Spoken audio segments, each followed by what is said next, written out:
마가복음 1장 9절부터 11절입니다. 우리 같이 읽겠습니다. 그때에 예수께서 갈릴리 나사렛으로부터 와서 요단강에서 요한에게 세례를 받으시고 곧 물에서 올라오실새 하늘이 갈라짐과 성령이 비둘기같이 자기에게 내려오심을 보시더니 하늘로부터 소리가 나기를 너는 내 사랑하는 아들이라 내가 너를 기뻐하노라 하시니라. 아멘. 살아계신 하나님의 말씀입니다. 할렐루야. 하나님 아버지와 예수 그리스도로부터 오는 은혜와 평강이 이 시간 여러분 가운데 함께 하시기를 예수님의 이름으로 축원합니다. 아멘. 오늘은 하늘이 열리고 성령과 말씀이 임하다라는 제목으로 말씀의 은혜를 나누겠습니다. 지난 시간에는 예수님이 받으신 세례라는 제목으로 말씀을 나눴습니다. 요단강에서 세례 요한에게 예수님이 세례를 받으시죠. 요한이 주는 세례는 어떤 세례였어요? 죄 사함을 얻게 하는 회개의 세례였습니다. 그런데 죄도 없으시고 회개할 이유도 없으신 예수님께서 그 세례를 받으신 거예요. 오늘 본문이 기록된 마가복음에 보면요, 예수님이 세례를 받으신 이유에 대해서 기록되어 있지는 않습니다. 그 이유를 우리가 마태복음에서 지난 시간 찾아봤거든요. 예수님이 요한에게 세례를 받으신 이유가 뭐였는가? 마태복음 3장 15절에 이렇게 기록되어 있어요. 우리 같이 한번 읽겠습니다. 예수께서 대답하여 이르시되 이제 허락하라. 우리가 이와 같이 하여 모든 의를 이루는 것이 합당하니라 하시니 이에 허락하는지라. 아멘. 예수님은 뭐를 하시기 위해서? 모든 의를 이루시기 위해서 요한에게 세례를 받으셨다 하는 겁니다. 그런데 이 의라는 것이 뭐냐? 로마서 3장에 우리가 살펴보면서 나눴었죠.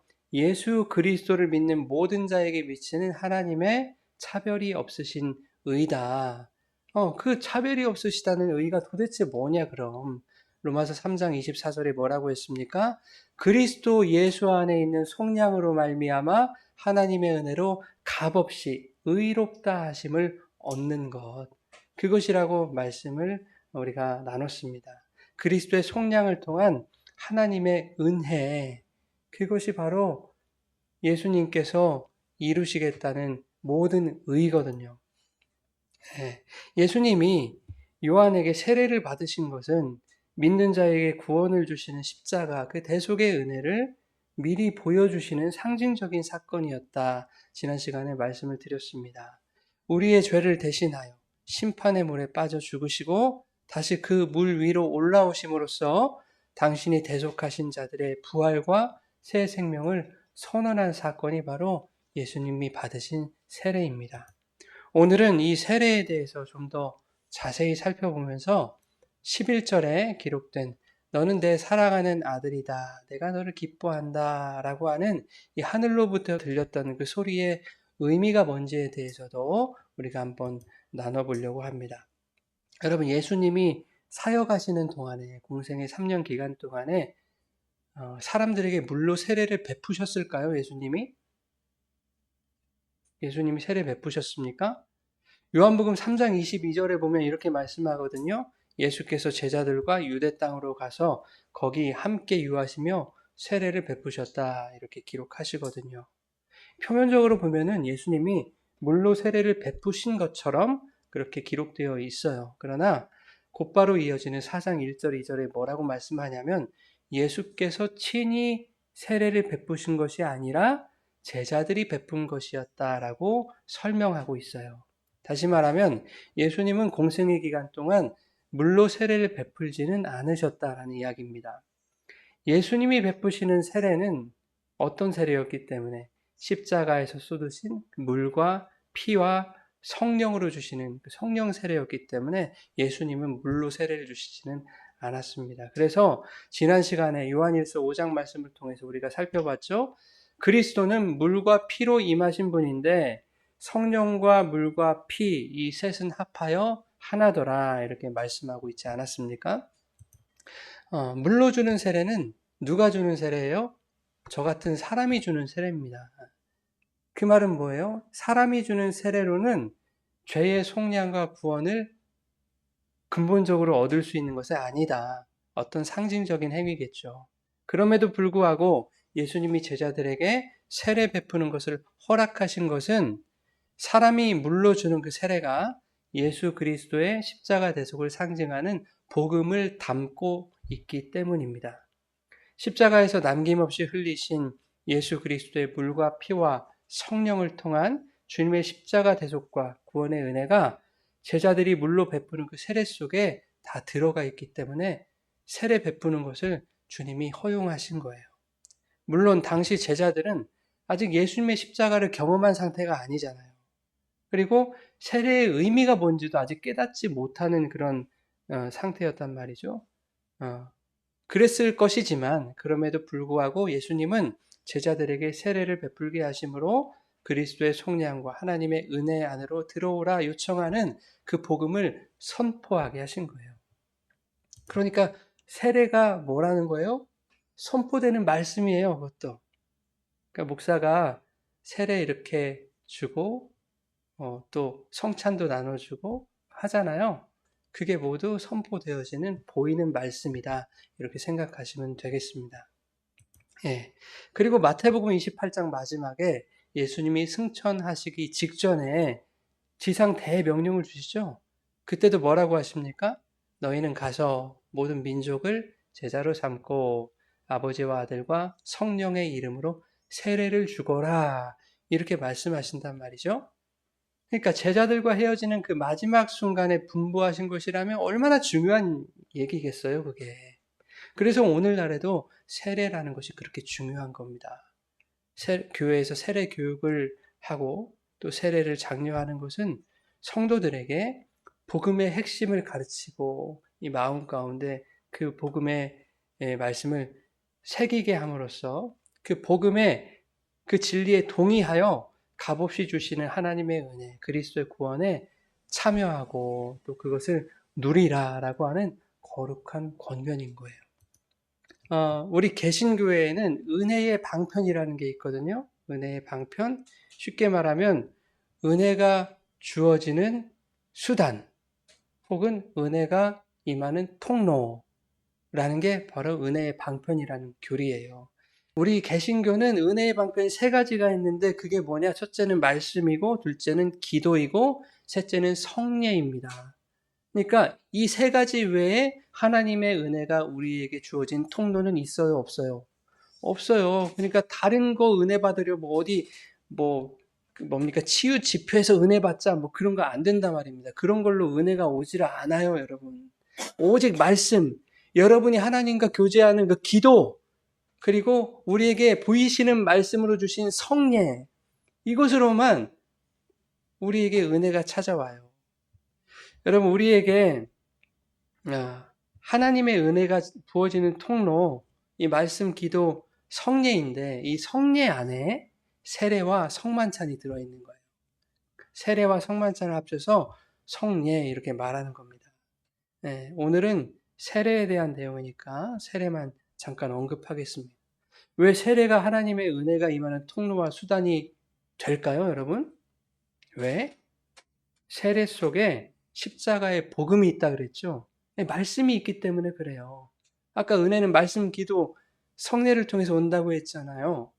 그러니 세례 안에 하나님의 복음, 말씀이 있기 때문에 우리에게 은혜의 수단이 되는 거예요.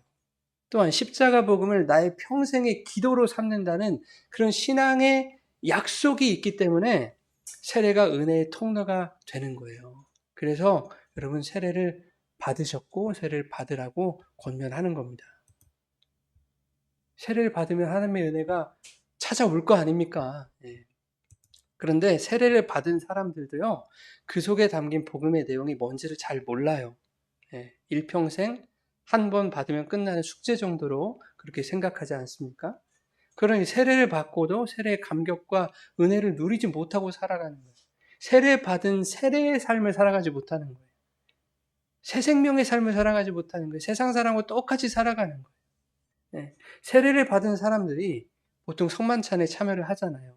세례받지 않으면 성만찬에 참여 못하는데 그렇게 성만찬을 받으면서도 아무런 감동이 없는 거예요. 성도들 대부분이 그냥 때가 되면 행하는 형식적인 그런 종교 의식 정도로 그렇게 치부해 버립니다. 과연 그래도 되는 것인지, 형식적으로 치부할 만큼 이 세례가 가벼운 것인지, 성경이 사용하고 있는 표현들을 통해서 이 세례가 품고 있는 복음의 원리라고 해야 될까요? 어떤 그 하나님 나라의 구원의 메커니즘에 대해서 우리가 오늘 좀 살펴보기를 원합니다. 지난 시간에 주님이 요한에게 세례를 받으러 오시자 요한이 난색을 표하지 않습니까? 아니, 어떻게 저 같은 사람에게 세례를 받으러 오십니까? 오히려 제가 주님께 세례를 받아야죠. 이러자 예수님이 말씀하세요. 마태복음 3장 15절 다시 한번 읽어볼까요? 예수께서 이제 허락하라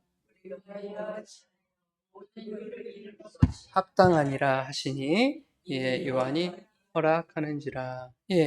예수님이 요한에게 세례를 받으시려는 이유와 그 의미에 대해서는 우리가 이미 살펴봤어요. 모든 의를 이루시려고 하는 것이었고 그 의는 그리스도의 십자가로 말미암는 속량과 하나님이 값없이 주시는 은혜였다 이렇게 말씀을 드렸습니다. 그런데 여기서 한 가지 이 말씀에서 의문이 생기는 거예요. 질문이. 구원의 그 의를 이루시는 분은 누구예요? 하나님이시잖아요. 주님이시잖아요. 그런데 어째서 주님이 피조물인 그 요한에게 그것을 허락하라고 청하고 있는 것일까 하는 의문이 생기지 않습니까?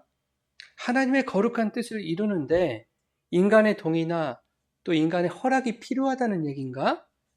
이렇게 질문할 수가 있겠죠. 그러나 그거는 아닐 겁니다. 자, 여기서 쓰인 허락하다라는 단어가 있어요. 허락하다. 요한이 허락하는지라. 이 단어가 아피에미라고 하는 말인데요. 성경 여러 곳에서 다양한 의미로 쓰였어요. 근데 보니까 구원론적 의미로 번역된 그 쓰인 것이 대부분이에요. 오늘 본문에서는 무엇을 허락하다라는 뜻으로 번역되어 있지만 원래는 법적인 속박이나 통제에서 벗어나다, 면제하다, 용서하다, 풀어주다, 석방하다 이런 뜻을 가지고 있는 것이 이 허락하다라는 단어 아피에미라는 말입니다. 예를 들면 이런 거예요. 여러분 잘 아시는 마태복음 18장에 1만 달란트를 빚진 종이 있었어요. 근데 주인이 용서를 하잖아요. 그런데 뭐라고 표현을 하냐면 빚을 뭐 해주더라? 탕감하다. 탕감하다라는 단어가 바로 허락하다라는 단어 아피에미와 동일한 단어예요.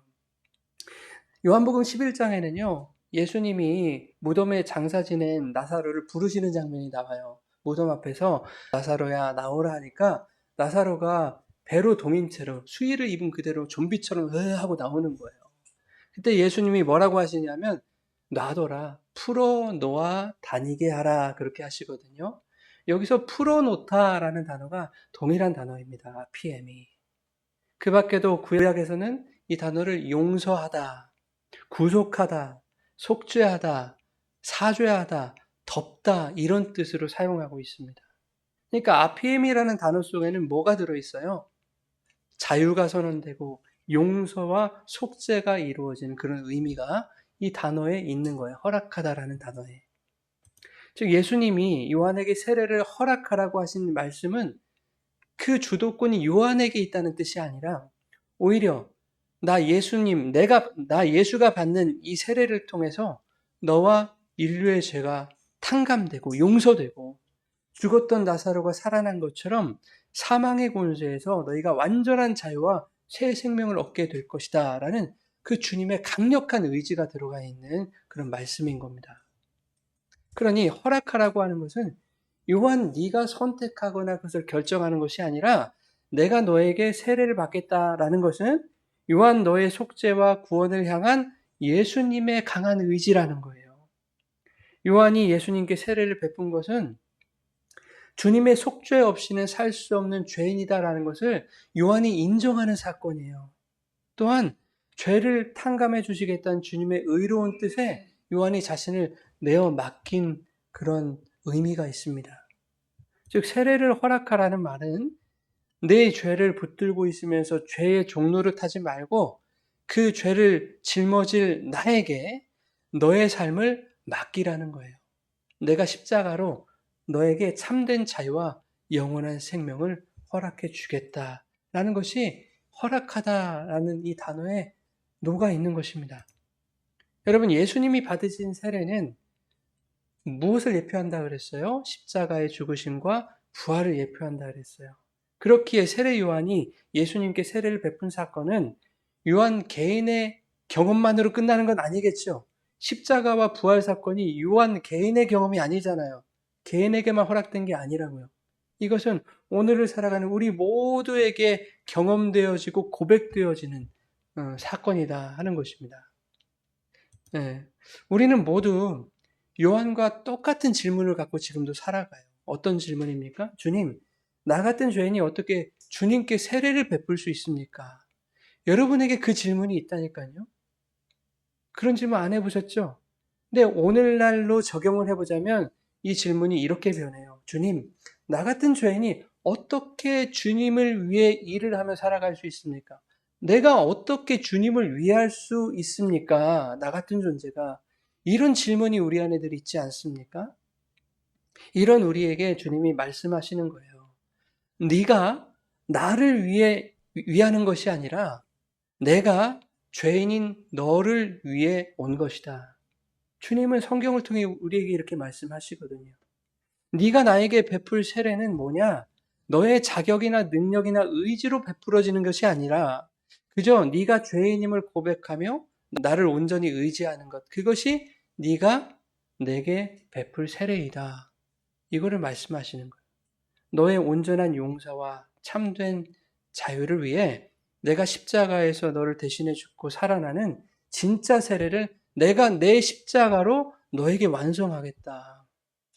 이것입니다. 이것이 요한에게 허락받으시는 그 이야기 속에 다 담겨 있는 거예요. 요한, 네가 하는 게 아니라 너는 죄인이라고 고백해, 회개해, 그리고 나를 의지해. 그게 네가 나에게 베풀 세례라니까. 근데 진짜 세례는 내가 십자가에서 완성할 거야. 내가 행할 거야. 이것이 오늘 본문 말씀에 녹아 있는 거예요. 자, 이것이 우리 신앙 고백이 되고 내가 추구할 가치로 삼아지며 유일한 소망임이 동의되는 자들이 그때서야 세례를 받는 거예요. 그러니까 여러분이 다 그것에 동의를 하셨다 그 말입니다. 네. 그러니까 아무나 받는 것이 아니에요, 세례를. 예수님께 세례를 주는 자, 우리들, 즉 예수님을 의지하지 않고서는 그분의 십자가의 길에서 벗어나서는 살 수 없음을 깨닫는 그런 우리들, 그들이 바로 예수님께 세례를 베푸는 자들이에요, 여러분. 저와 여러분이. 주님을 의지하며 살아보겠다고 결단하고 또 애쓰고 노력하는 자들, 그런 자들이 세례를 받는 거예요. 뭐 교회 다니고 등록하고 6개월 지나면 교육받고 원래 세례 받는 것이래. 그 사람들이 받는 게 아니란 말입니다. 나 주님이 걸어가신 십자가의 길에 동참하겠습니다. 세상 가치를 쫓아 살아가지 않겠습니다. 세상이 가르치는 대로 힘과 명예, 돈의 논리를 따라서 그것을 추구하며 그것에 매여서 죄의 종로를 타며 그렇게 살아가지 않겠습니다.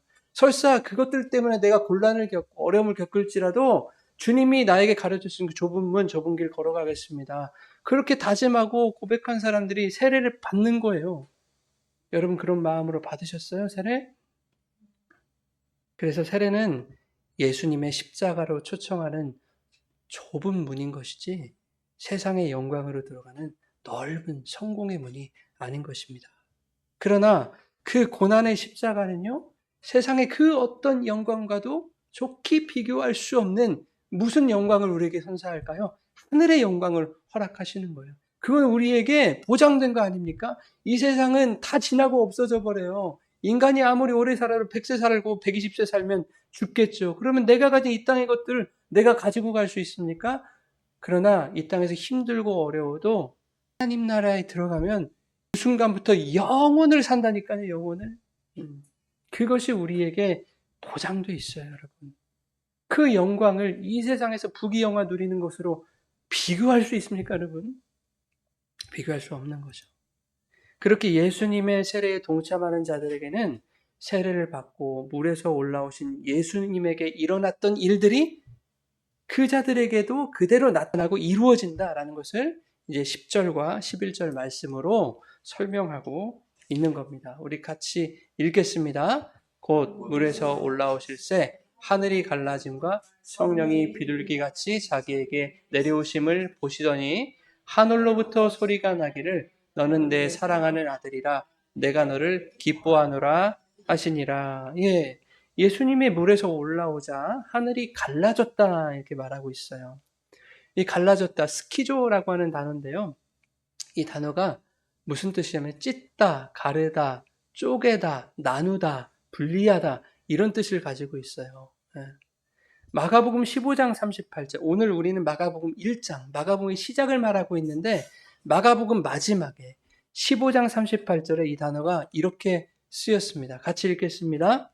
이에 성소 휘장이 아래까지, 예, 휘장이 위에서부터 아래까지 찢어졌다, 둘로 나뉘었다 하는 겁니다. 예수님이 숨을 거두시자 성소의 휘장이 쫙 찢어진 거죠. 예. 여기서 찢어졌다는 단어가 하늘이 갈라졌다라는 이 동일한 어근을 갖고 있는 겁니다. 다시 말해서 하늘이 갈라진 것과 휘장이 찢어졌다는 것은 두 개가 동일한 의미다라는 거예요. 마가복음 15장 38절에 이제 휘장이 찢어지고 그 다음 구절 39절에 무슨 내용인지 여러분 기억하세요? 그것을 보고 백부장이 이분이 이 예수가 바로 하나님의 아들이 맞았구나 고백하는 장면이 나온다고요. 이게 무슨 뜻이냐면 휘장이 찢어졌다는 것은 십자가에서 물과 피를 다 쏟으신 예수 그리스도의 쪼개짐과 같다, 동일하다라는 것을 보여주는 거예요. 백부장이 그런다니까요. 그 주님의 죽으심을 보고 그분이 진실로 하나님의 아들이셨구나 그래요. 그래서 히브리서 10장 20절에 뭐라고 합니까? 휘장은 곧 그리스도의 육체다라고 말하죠. 우리 19절 20절 같이 읽겠습니다. 그러므로 형제들아 우리가 예수의 피를 힘어 성수에 들어갈 담력을 얻었나니 그 길은 우리를 위하여 휘장 가운데로 열어놓으신 새로운 살 길이요 휘장은 곧 육체니라. 휘장 가운데로 열어놨다고 그러죠. 휘장은 예수님의 육체죠. 육체를 그냥 쫙 찢어서 열어놓은 거예요. 그 예수의 몸을 통과하여 하나님 앞으로 나아갈 수 있도록. 20절에 그 길이라고 되어 있는데 어떤 길입니까? 이 길은요, 1년에 단 한 번 대제사장만이 들어갈 수 있었던 왕의 지성소로 들어가는, 법궤가 있는 그 지성소로 들어가는 길. 성소가 있고 지성소가 있는데 지성소 아무나 들어가지 못하도록 휘장으로 막아놨단 말이죠. 예, 그 휘장을 가리고 있었는데 하나님이 예수님이 죽으심과 동시에 그 휘장을 찢으셔서 대제사장의 속죄죄 없이도 하나님 앞에 나아갈 수 있게 하신 거예요. 누구나. 우리의 영원한 대제사장을 예수 그리스도로 삼으시고 그를 찢어버리신 거예요.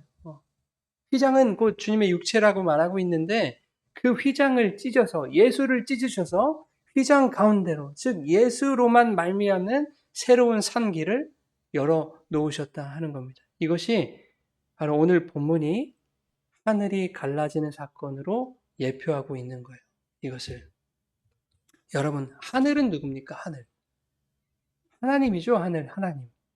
하나님이 자기를 가르셨대요. 하늘이 갈라졌어요. 그러니까 하나님이 자기 자신을 가른 사건이에요. 하나님과 본체이신 예수 그리스도를 십자가에서 가르셔서 서로 닿을 수 없었던 하늘과 땅들, 바로 하나님과 우리들이 서로 통하게 된 사건이다 그 말이에요. 예수 그리스도의 보혈이 뿌려진 자들만이 그 몸을 찢어 보혈을 흘려주신 그리스도라는 그 문으로 들어가서 그분을 통하여 하나님의 은혜의 보좌 앞으로 나아갈 수 있게 된 바로 그 사건을 오늘 본문이 미리 예고하고 있는 거예요. 하늘이 갈라졌어 라는 걸로.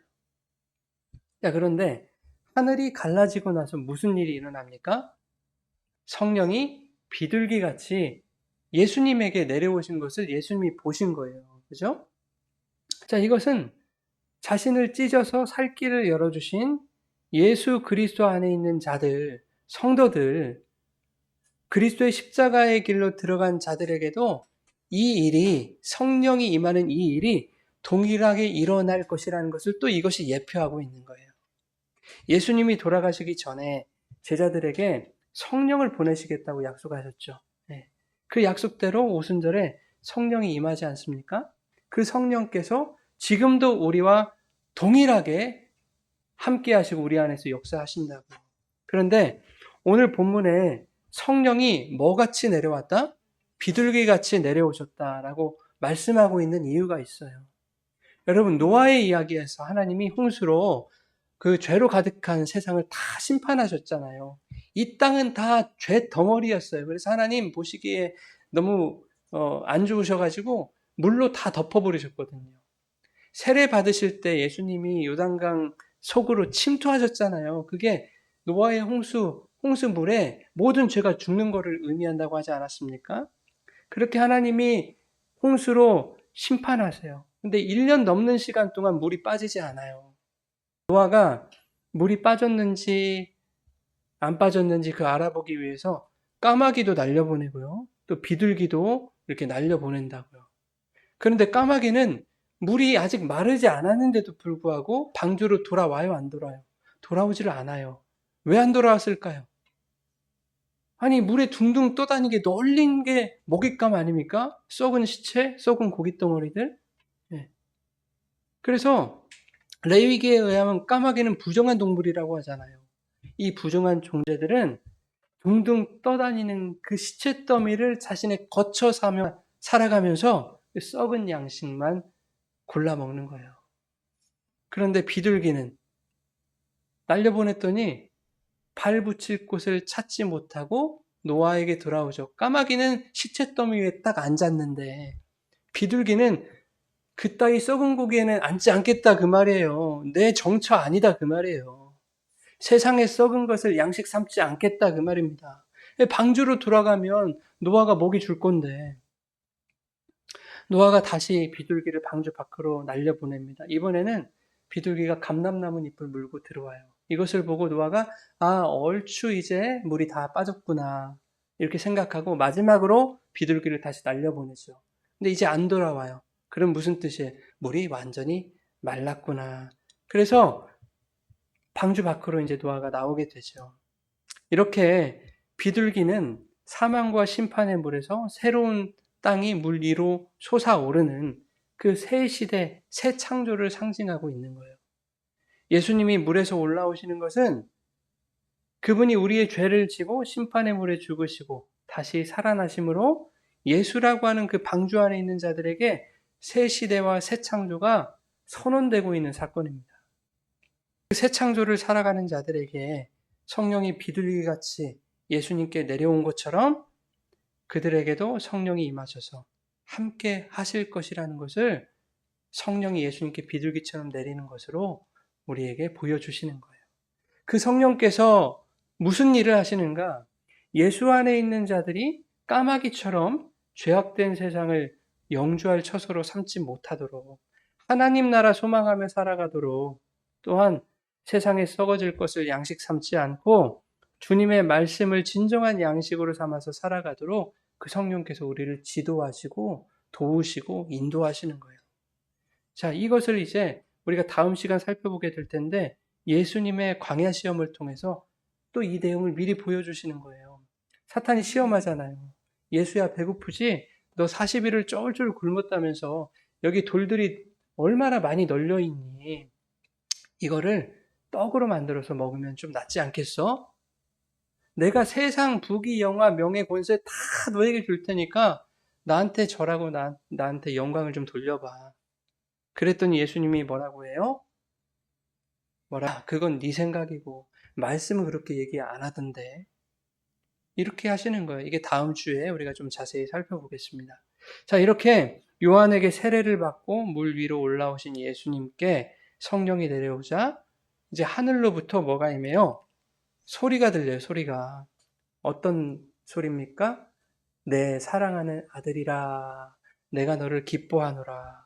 하나님께서 예수 그리스도가 당신의 사랑하고 기뻐하는 아들이라고 인정하고 있는 말씀이죠.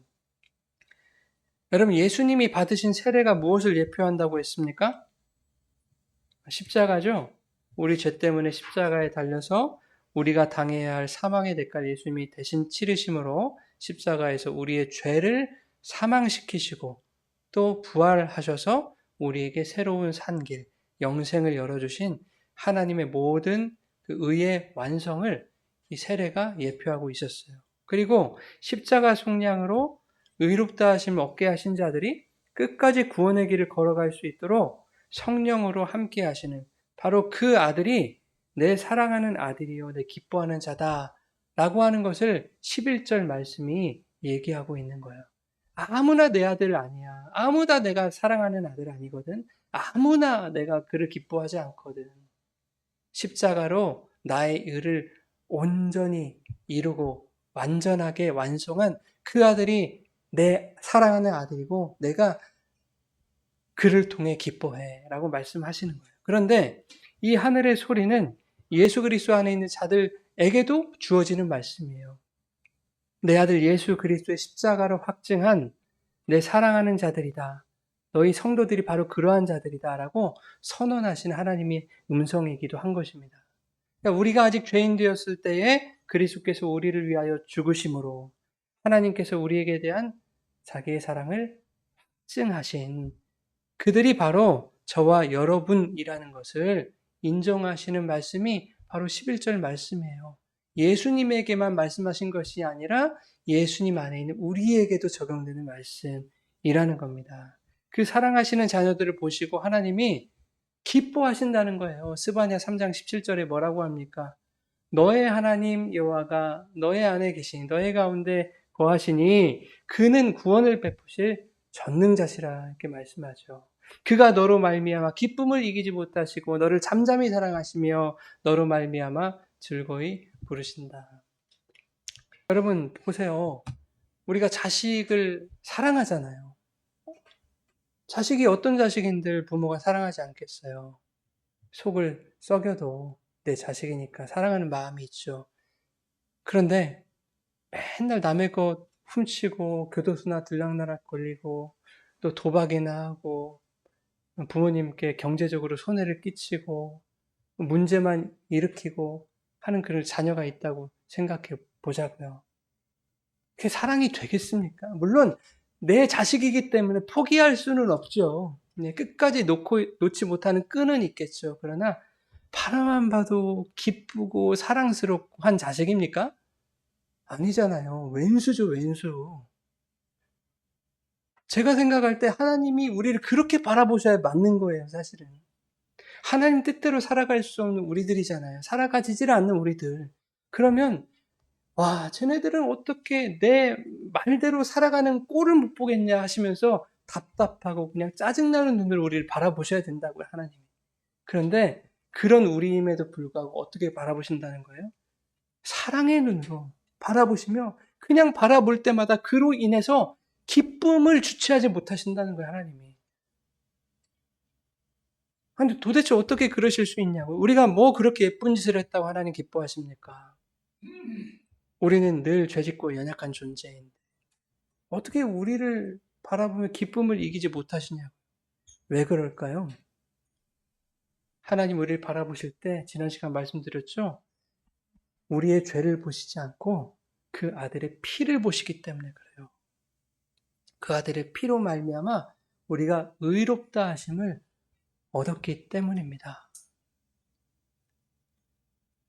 그렇게 의롭다 여기신 자들에게 성령을 부으셔서 세상의 가치로 살지 못하도록, 세상의 썩은 양식 구하지 못하도록, 세상의 부귀와 영화와 영광을 동경하지 못하도록 세상을 본받지 않고 오직 마음을 새롭게 함으로 변화를 받아 하나님의 선하시고 기뻐하시고 온전하신 뜻이 무엇인지 분별하며 살아가는 하나님이 사랑하시고 그분이 기뻐하시는 삶의 예배를 하나님이 살아가게 하시는 거예요.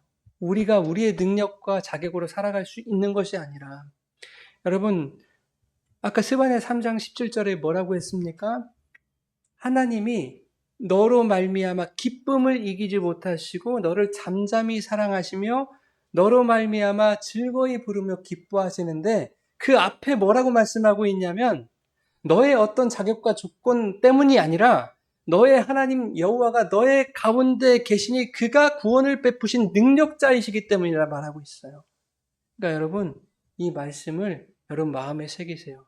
나로 인해 기뻐하신다는 것은 하나님이 불완전하고 연약하고 죄 많은 우리의 삶을 하나님의 구원의 완성으로 이끌어 가실 수 있는 능력이 있기 때문에 누구에게? 하나님에게 있기 때문이고 그 하나님은 하나님이 약속하신 그 구원의 과업을 반드시 우리에게 성취하시고 완성하실 것이기 때문에 그래서 하나님 그걸 다 아시고 우리들을 통해 기뻐하시는 거예요. 천국에 입성하여 완전한 예배를 하나님 앞에 드릴 그날을 하나님 기대하고 바라보시며 그러니까 여러분 주님을 의지하십시오.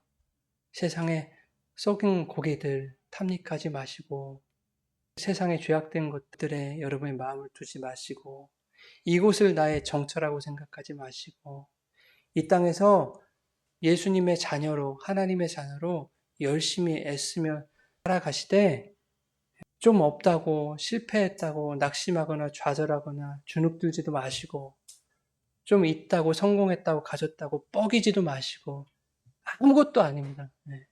그저 어떤 삶에 처해 있든지 나는 나의 정처 하나님 나라를 소망하며 오늘 나에게 베풀어 주신 세례의 삶을 살아가겠다. 그 세례의 삶 속에는 하나님 나는 죄인입니다. 주님을 의지할 수밖에 없는 존재입니다. 주님을 붙들지 않으면 살아갈 수 없는 연약한 존재입니다. 나의 인생을 주님의 손에 맡깁니다. 십자가의 죽으심과 부활로 나의 구원을 완성하신 주님의 뜻대로 내 삶을 주장하시고 인도하여 주시옵소서. 이 마음 가지고 오늘 성령과 동행하며 세례의 삶을 살아가는 저와 여러분 되시기를 예수님의 이름으로 축원합니다.